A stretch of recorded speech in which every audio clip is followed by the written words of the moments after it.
The battlefield was silent, except for the crackle of distant fires and the hiss of settling dust. The air smelled of iron and ash. In the center of the ruins, a figure knelt, her skin an unnatural shade of deep blue, glowing faintly under the dying sun. Rough cloth bound her chest and arms, the knots frayed and dirty, yet holding tight. A hood of torn burlap hid most of her face, but from the shadows, two faintly glowing eyes stared forward, unblinking. A soldier approached, armored and battle-worn, his boots crunching over broken metal. He knelt in front of her, studying her like a puzzle he couldn't solve. She didn't move, didn't speak. The silence between them was louder than the distant war. The ground trembled softly. Dust swirled. Somewhere in the distance, thunder rumbled though the sky was clear. The soldier's hand moved closer to his weapon, sensing something wrong. Then her hood shifted, just enough to reveal her full gaze. The air around her seemed to hum with energy. She was not just a prisoner, she was a warning, and whatever power she carried was waking up. The wind howled through the broken skeletons of what was once a thriving city. Rusted beams groaned under their own weight, threatening to collapse at any moment. The air was heavy with the smell of smoke and scorched earth, a mixture of metal, blood, and dust that clung to the throat like poison. The sun hung low on the horizon, painting the ruined world in gold and crimson, its light struggling to break through the thick haze of smoke that rose from the burning carcasses of machines scattered across the wasteland. A convoy of armored soldiers moved cautiously through the debris, their boots crunching over shattered glass and twisted metal. Every step echoed like gunfire in the eerie silence. They had fought here just hours ago. Now victory felt hollow. The battlefield was quiet, but not peaceful. It was the quiet of a graveyard. At the center of the clearing, they brought her. The soldiers shoved the figure forward until she dropped to her knees in the dust. Her skin caught the dying light, a deep, impossible shade of blue that almost glowed. Dust clung to her bare arms, tracing the strange symbols etched into her flesh like tattoos from another world. Her breathing was shallow, ragged, but her posture was defiant. Rough cloth bound her chest and arms so tightly that the ropes had bitten into her skin. The makeshift hood over her head was torn and frayed, its edges fluttering in the dry wind. Only one eye was visible through a gap in the fabric, a pale, glowing iris that seemed to pierce straight through the soldier standing in front of her. Corporal Hale knelt slowly, his rifle resting against his shoulder, finger hovering near the trigger. He studied the captive carefully. She was unlike anything he had seen in all the years of this endless war. He had seen mutants, deserters, scavengers, but this was something else. "Hold position," Hale barked over his shoulder without looking back. The rest of the squad froze in place, weapons trained but silent. For a moment, everything was still. The only sounds were the low hiss of distant fires and the mournful creak of a half-collapsed tower in the wind. The horizon burned with the glow of a sun that felt too big, too close, as if watching this moment with its dying light. A gust of wind blew across the field, scattering ash and dust into the air. The captive did not flinch. Hale leaned closer, close enough to see the dirt caked along her skin, the bruises forming beneath the ropes, the subtle shimmer of sweat in the light. "Who are you?" he asked, his voice low but sharp. No reply. Her single visible eye stared at him, calm and unblinking, like the eye of a predator waiting for the right moment to strike. He frowned, straightened, and signaled to one of the soldiers behind him. "Bring the transport. Command will want to see this one." The soldier nodded and moved toward the waiting vehicle, its engine rumbling faintly in the background. And then a tremor. It was so faint at first that Hale thought he imagined it. A subtle vibration beneath his boots, like the earth taking a breath. Dust trickled down from the rusted beams overhead. Somewhere in the distance, a loose sheet of metal clattered to the ground. The captive tilted her head just slightly, almost imperceptibly, as if she felt it too. Hale's hand tightened on his rifle. "Report. Anyone picking up seismic activity?" "Negative," came the reply over the comms. "No movement on sensors." But Hale wasn't convinced. The feeling in his gut told him something was wrong. This place was supposed to be dead, but now it felt alive and watching. The sun dipped lower, the light sharpening, throwing long dark shadows across the ground. The dust in the air caught the rays, glowing like embers. The captive's eye caught the light as well, reflecting it with an unnatural glimmer. For a moment, Hale thought he saw her lips move under the hood, whispering something too soft to hear. Then the tremor came again, stronger this time. The soldiers shifted uneasily, weapons raising instinctively. The air felt heavier, charged, as if a storm was building just beyond the horizon. Hale stepped back, rifle ready now. "Secure her. Double the restraints." 2 soldiers moved toward her, and for the first time, she moved, not struggling, not fighting, just slowly lifting her head to look directly at the setting sun. The ropes creaked against her skin. A soft glow began to pulse faintly beneath the cloth on her chest, following the lines of those strange markings carved into her skin. The squad froze, staring. The wind howled again, this time louder, and somewhere far away, thunder rolled across a clear sky. The glow beneath the captive's hood pulsed once, faint but unmistakable, before fading again into the shadows. The squad hesitated, fingers tightening on their triggers. For a moment, no one spoke. Corporal Hale's jaw clenched. He took a slow breath, stepping closer again despite the unease crawling up his spine. "Remove the hood," he ordered. The nearest soldier glanced at him nervously. "Sir, are you sure?" Command said. "Do it," Hale snapped, his voice sharp enough to cut through the rising wind. The soldier obeyed, reaching forward carefully, gloved fingers gripping the edge of the frayed cloth. As the hood was peeled back, the captive's face was revealed for the first time. She was striking, not in a human way, but in a way that felt alien and ancient. Her skin was smooth and luminescent, the deep blue surface traced with faint glowing lines like bioluminescent veins. Dirt and blood streaked her cheekbones, but her expression was calm, unnervingly calm, as if she had already seen this moment in some vision long ago. Her eyes, both of them now visible, were pale and bright, almost white, with an unnatural glow that reflected the dying sun. When she blinked, the glow dimmed for just a second, like a light being switched off and on. "She's not one of the scavengers," one soldier muttered under his breath. "No," Hale agreed. His voice was quiet, but there was weight in it. "She's something else." The captive tilted her head slightly, studying him as if he were the one on trial. There was no fear in her eyes, no plea for mercy, only a deep, unsettling focus. Hale crouched again so that their eyes were level. "What are you doing here?" he asked. "Why did you cross into the combat zone?" Silence. The only sound was the whisper of the wind and the faint hum coming from the glowing lines on her skin. "Do you understand me?" Hale tried again. Still nothing. One of the soldiers shifted uneasily. "Maybe she's deaf. Or mute." "No," Hale said slowly, never breaking eye contact with her. "She understands. She just doesn't want to talk." The captive's lips curved just slightly, the ghost of a smile, or maybe a warning. The air felt heavier now. The glow beneath her skin was subtle but constant, pulsing in rhythm with her slow, steady breathing. Hale stood, motioning to one of his men. "Bring the translator device."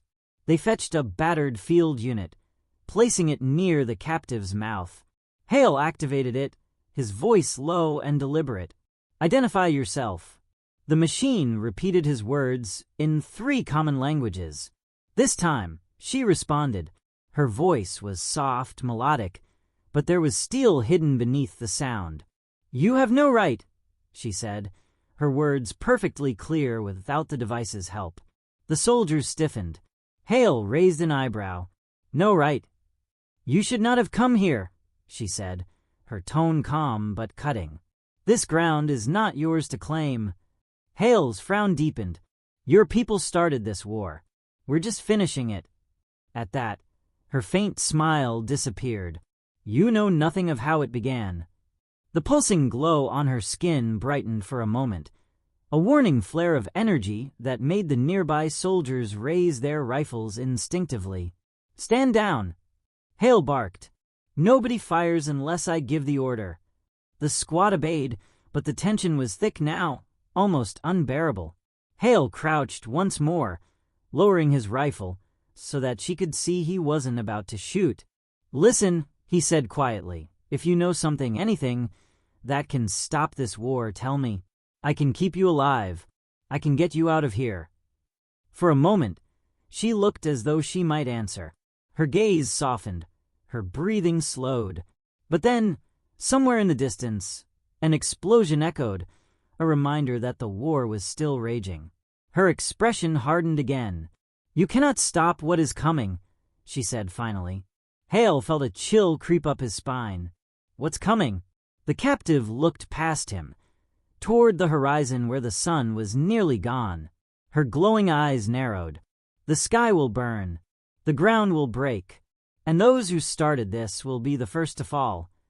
The words sent a shiver through the squad. Hale straightened slowly. "Secure her," he ordered quietly, "and keep her under watch. Whatever she is, she's not just another prisoner." As the soldiers tightened her restraints, the glow under her skin faded slightly, but the feeling in the air did not dissipate. Hale turned his gaze toward the horizon, where dark clouds were gathering unnaturally fast. Thunder rumbled again, closer this time. He had the unsettling feeling that this captive wasn't warning them out of kindness. She was telling them what was already set in motion, and there was nothing they could do to stop it. The night had fully settled by the time they brought her inside. The makeshift command post was little more than a half-collapsed building reinforced with scavenged steel plates, but it was enough to keep the cold wind out. A single hanging lamp swung gently overhead, casting long, restless shadows on the cracked concrete floor. The captive sat in the center of the room, still bound, her head lowered. The light caught the faint patterns on her blue skin, making them shimmer like molten silver. Her breathing was calm, measured, as though she were not in enemy territory, but in control of the room itself.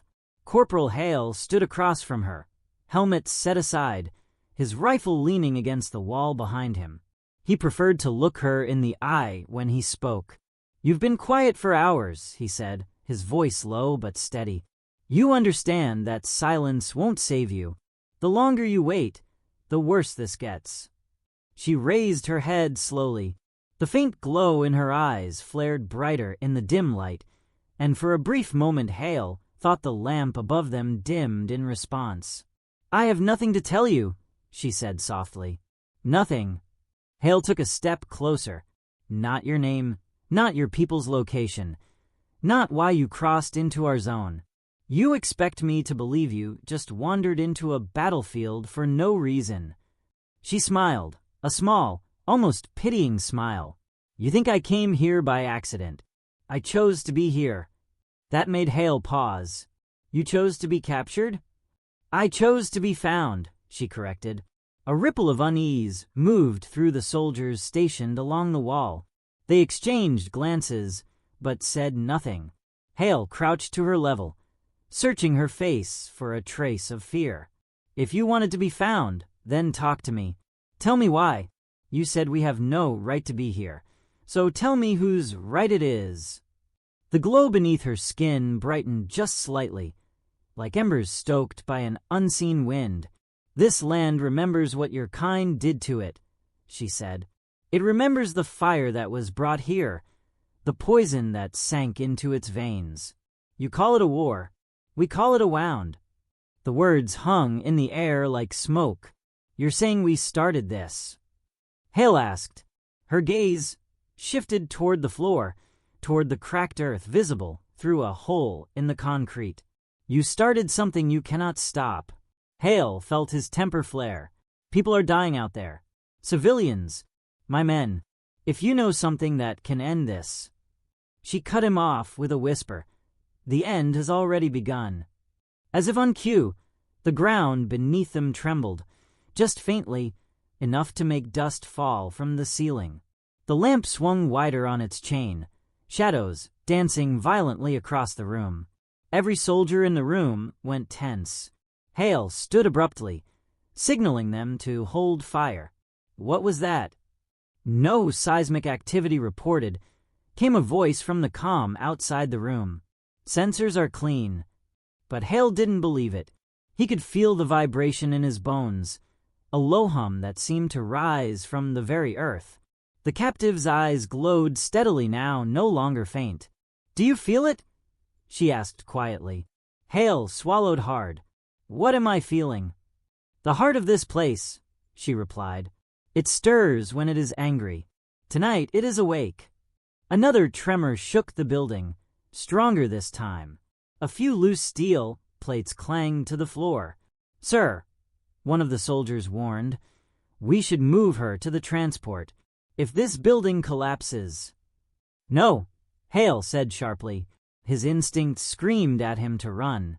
But another part of him, the part that had kept him alive through countless battles, knew he needed answers before it was too late. He turned back to her. "What happens if we don't leave?" Her expression darkened, and for the first time since she had been captured, there was no trace of calm in her eyes. Only warning. "Then you will be buried with the rest," she said simply. The next tremor was violent enough to knock Hale back a step. The lamp shattered, plunging the room into semi-darkness, lit only by the eerie glow of her skin. For a moment, no one moved. The soldiers stood frozen, their weapons aimed but fingers hesitant on the triggers. And then she spoke again, her voice carrying an edge of power that made the hair on Hale's neck rise. "Let me go," she said, "or you will not survive the night." The words struck him harder than the tremors. He stared at her, torn between duty and an instinct he couldn't explain, the instinct that told him she was not bluffing. Outside, thunder rolled through the sky, even though no storm was visible. Hale exhaled slowly, lowering his weapon. This was no ordinary prisoner. This was the key to something far bigger and far more dangerous than the war he thought he was fighting. For a few seconds after the lamp shattered, the room was bathed only in darkness, and in her glow, the pale light radiating from her skin painted the cracked walls in ghostly blue. It wasn't just her eyes now.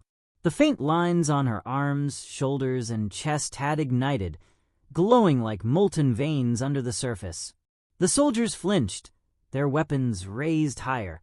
The hum in the air grew louder, resonating through the floor and the steel supports overhead. "Hold your fire," Hale barked, though his own voice betrayed a note of unease. The captive lifted her head, her hair falling away from her glowing face. Her breathing had changed, deeper, steadier, as though she was drawing energy from the very ground. The ropes binding her chest began to smoke. Hale felt his throat go dry. "What's happening to her?" he muttered. She's burning through the restraints," one of the soldiers said, stepping back. The smell of charred fabric filled the air as the ropes glowed red, strands snapping one by one. Sparks danced across the floor. Then came the sound, a deep, thrumming pulse, like the beating of some colossal heart far beneath them. Each pulse seemed to shake dust from the ceiling, each one brighter as her skin glowed in rhythm with it. She slowly rose from her knees. The soldiers moved as one, circling her, rifles aimed and safeties off. Hale could hear their breaths quickening in his headset. "Stand down!" he shouted again, though this time he wasn't sure if he meant it for them or himself. When she finally spoke, her voice was no longer soft. It reverberated in the room, layered with something that didn't sound entirely human. "You should not have brought me here." Hale's pulse hammered in his ears. "You're going to tell me what you are," he said, forcing his voice to stay level, "before someone gets killed." She turned her head slightly, the glow from her eyes brightening until it was almost blinding. "It has already begun." The final rope snapped, falling to the floor in smoking pieces. A sudden gust of wind tore through the room, though no windows were open. The walls groaned under the pressure, dust and debris whipping into the air. The ground convulsed violently. The soldiers stumbled, grabbing whatever they could for balance. Outside, alarms blared. The motion sensors had finally detected what was coming. "Seismic activity confirmed," came the voice over the comm, magnitude rising fast. Hale barely heard it. His eyes were locked on the captive as she stepped forward, free for the first time since her capture. The glow across her body was so bright now that her silhouette was haloed in light. "Everyone out!" Hale yelled. "Fall back!" But it was too late. The floor beneath them cracked with a deafening roar. A surge of blue-white light shot upward from the fissure, enveloping the room in a blinding flash. For a moment, Hale thought he was dead. The light was so bright it erased the walls, the soldiers, even the sound. There was only silence and the feeling of weightlessness. Then, just as suddenly, it was gone. Hale staggered. Blinking against the afterimage burned into his vision. The room was still standing, though barely. Cracks spiderwebbed across the floor, and glowing embers floated lazily in the air like fireflies. The captive stood at the center, her glow dimming but still present. The air around her shimmered as though charged with static electricity. Every soldier's weapon was still raised, but no one dared to fire. Hale's voice came out hoarse. "What did you just do?" She turned her gaze toward him, and for the first time, there was something like exhaustion in her expression. "I warned you," she said quietly. "This place is not dead. It only sleeps. And now it is waking." Outside, the distant sound of collapsing metal echoed through the night, followed by something else. A low, resonant rumble, deeper than thunder, spreading across the battlefield. It wasn't just the earth moving now. It was something within it. Hale swallowed hard, gripping his rifle. He had been in 100 firefights, seen men and machines torn apart in seconds, but this felt different. This felt like the beginning of something no one could stop. The battlefield outside had gone eerily silent. Even the distant gunfire that had been a constant backdrop for weeks had stopped, as if the world itself was holding its breath. Hale stepped cautiously toward the captive. No, not captive anymore. She stood freely, her glow now soft but steady, a living beacon in the ruined building. The soldiers had retreated to the edges of the room, their weapons still raised but hands trembling. "What did you wake up?" Hale asked, his voice raw. She turned slowly to face him, the glowing lines across her skin pulsing in rhythm with the distant rumble. "Not what," she said, "but who?" Before Hale could respond, the ground shook again. Not a violent tremor this time, but a slow, powerful vibration, like the approach of something colossal. Then came the sound. A deep, resonant roar rolled through the night, so low it rattled their teeth and set every loose piece of metal ringing. The soldiers flinched, looking to Hale for orders, but he had none to give. Outside, the horizon glowed faintly, a pale blue light spreading like dawn, but too fast, too unnatural. "What the hell is that?" one of the soldiers whispered. The woman, if she could still be called that, took a slow breath. "The Guardians," she said, "the ones you buried beneath your war. They rise to cleanse what you have broken." Hale felt cold sweat trickle down his spine. "Cleanse?" he asked. Her pale eyes locked on his. "Everything. Suddenly, the building's roof tore open with a metallic shriek. Dust and shards of concrete rained down as something massive moved overhead, blotting out what little moonlight there was. One of the soldiers panicked and opened fire, bullets spraying into the night sky. "No!" Hale roared, but it was too late. The answer came instantly. A flash of blinding blue light that struck the ground just outside the building, the impact sending everyone sprawling. The heat was searing, the sound deafening.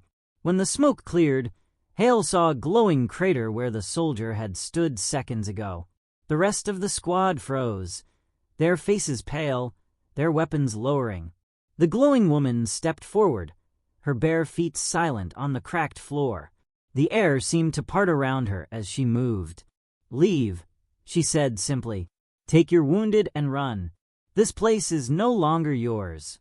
Hale pushed himself to his feet, his ears ringing.